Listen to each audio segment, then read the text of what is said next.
Allie, here we go. I saw Dr. Thompson introduce Joshua into the world. I was watching this situation unfold. I just remember the doctor holding up Joshua. All that I kept saying was, why can't I hear him cry? Here's your grandma, Joshua. They're not answering me. They're not saying anything to me. And they whisk him off to another room. You're left wondering what's happening with my son. And they just said, Alison, we just need to get you into recovery. Everything's going to be fine. And it wasn't until I was in recovery that they brought me the news. Joshua has a very, very severe disorder, and we're not sure if he's going to make it through the day. Gene transfer therapy is where a healthy gene is injected into the cells of a patient. Now, the hope is that the healthy gene will actually be able to go in and fix the affected genes. We're not replacing the gene, or we're adding a copy of the normal gene over the top of the mutant gene.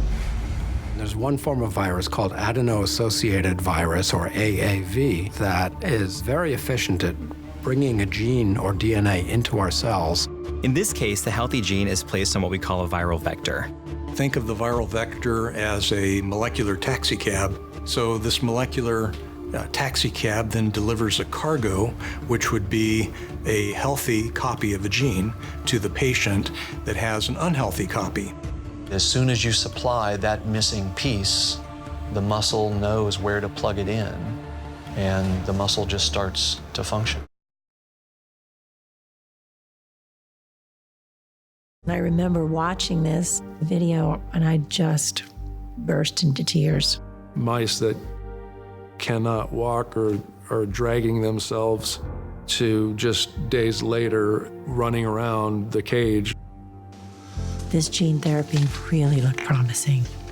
Could this be a therapy for my son? I knew that mice, instead of dying at 10 weeks of age, could live to be a year or more. But it can be a leap to go from treatment in a mouse to a human. If you had a larger mammal model, perhaps one that naturally gets the same disease, it's a little easier to bridge that treatment gap. Myotubular myopathy is a disease not only of human patients, but of dogs. This mutation occurs naturally in dogs, too. So we don't cause them to have this disease. It's very analogous to the human condition. Maybe if we can treat and cure a dog, we can treat and cure a human being.